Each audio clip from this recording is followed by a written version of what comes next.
Bonjour, aujourd'hui nous allons réviser l'interrogation dans la fable de La Fontaine, L'homme et la puce. J'ai sélectionné deux vers, un sot par une puce eut l'épaule mordue, dans les plis de ses draps, elle alla se loger.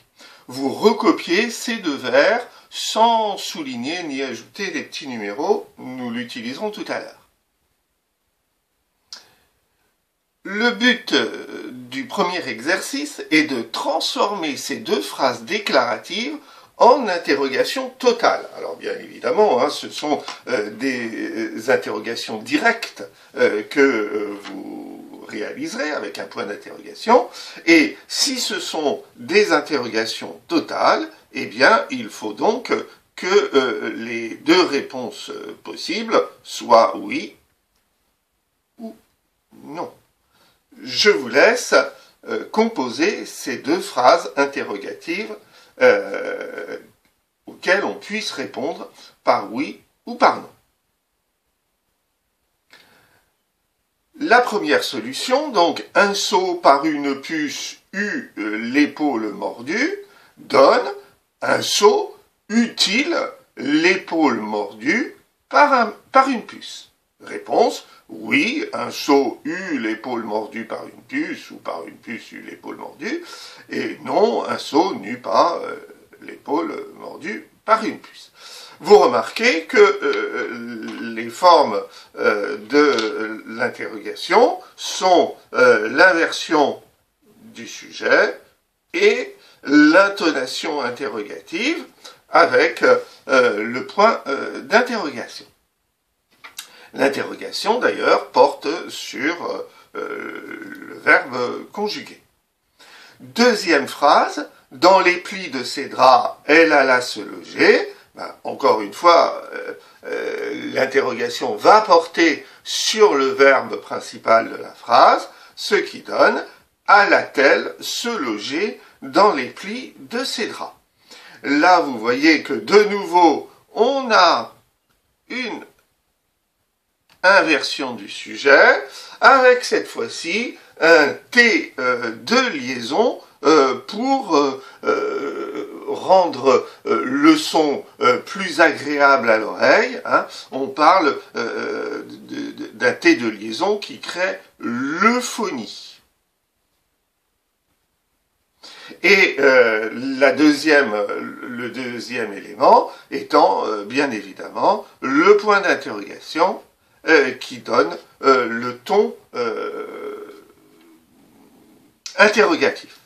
Donc, je souligne le T de liaison. Si vous ne mémorisez pas le mot euphonie, ça n'a pas d'importance. L'important est évidemment de signaler ce T de liaison, puisque on ne va pas dire à la elle. Deuxième exercice possible, cette fois-ci, sur les phrases que vous avez recopiées, vous allez souligner chacun des éléments de ces phrases en les numérotant. Donc, on souligne un sot et on numérote 1, par une puce 2, etc. Une fois que vous avez fait ça, nous allons nous poser la question suivante. Transformer chacune de ces phrases déclaratives, cette fois-ci en interrogation partielle, dont la réponse correspondra au mot souligné. Alors, qu'est-ce que je veux dire par là? Eh bien, par exemple, dans la phrase « Un sot par une puce eut l'épaule mordue », la réponse va donner le numéro 1, c'est-à-dire va donner un sot. Donc, voilà la réponse possible. Qui eut l'épaule mordue par une puce? Réponse, un sot par une puce eut l'épaule mordue. Alors, vous ferez attention que pour la réponse numéro 3, la phrase étant un petit peu sophistiquée, la réponse dans le langage courant sera l'épaule d'un sot fut mordue par une puce. Et donc ça correspond à l'épaule. Voilà, je vous laisse faire cet exercice.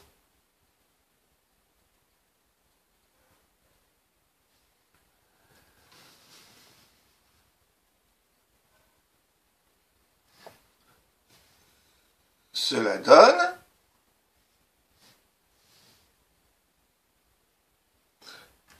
pour le numéro 2,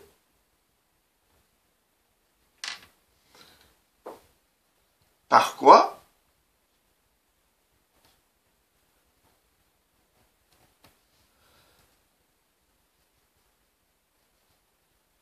un saut utile l'épaule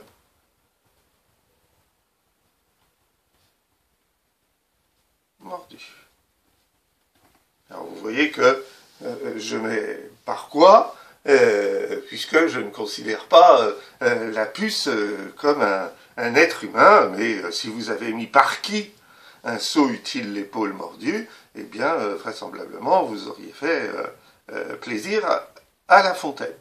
Que remarque-t-on? Eh bien, on remarque la locution interrogative et on remarque l'inversion du sujet qui correspond au ton interrogatif. Donc, par quoi un saut utile l'épaule mordue? Un saut eut l'épaule mordue par une puce. Réponse numéro 3. La réponse doit être donc l'épaule. Hein. L'épaule d'un sot fut mordue par une puce. Je vous propose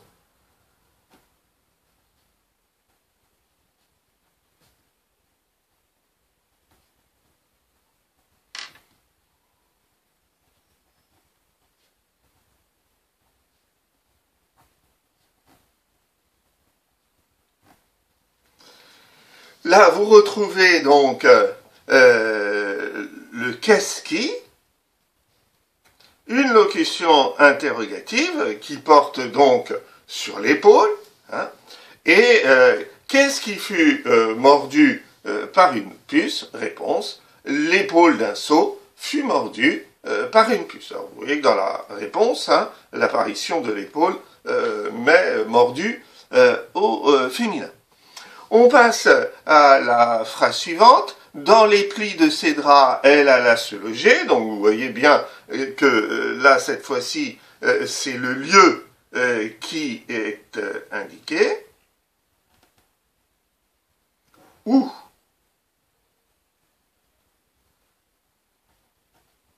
alla-t-elle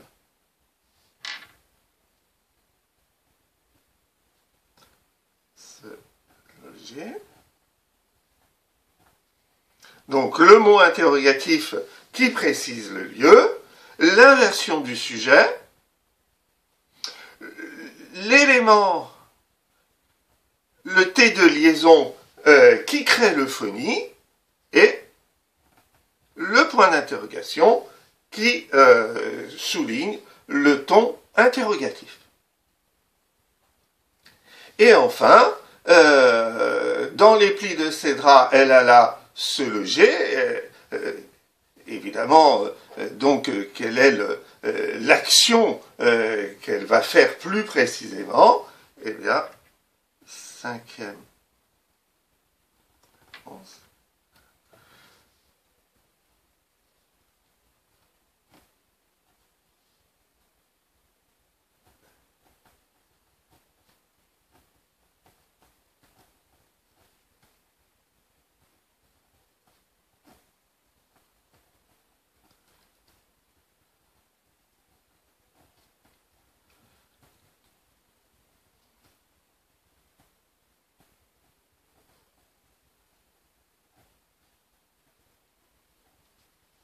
Voilà. Qu'est-ce qu'elle alla faire dans les plis de ses draps ou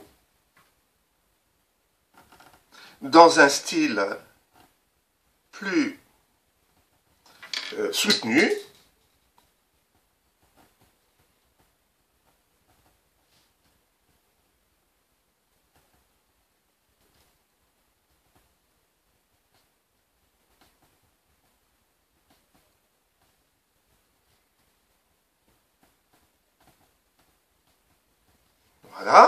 Alors là, vous avez un langage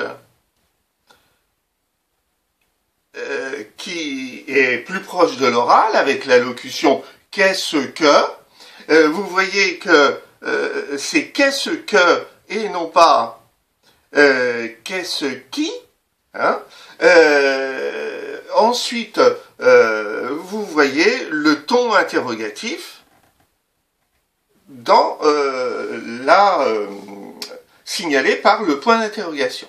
Et dans un registre plus soutenu, vous voyez là que le qu'est-ce que disparaît avec le mot interrogatif qui porte sur quelle action, quoi, hein, mais qui est toujours relayé, hein, par le verbe faire, hein, pour indiquer effectivement que c'est une action dont il s'agit, avec l'inversion du sujet, le T de liaison qui crée l'euphonie et le point d'interrogation qui signale le ton interrogatif. Alors, vous voyez qu'à chaque fois, vous avez tout intérêt, même si vous ne disposez pas d'un vocabulaire grammatical étendu, de décrire les transformations que vous avez opérées en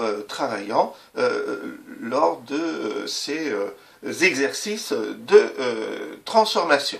Dans tous les cas, vous remarquez que ce sont des interrogations partielles, c'est-à-dire qu'à aucune de ces questions, nous ne pouvons répondre par oui ou par non.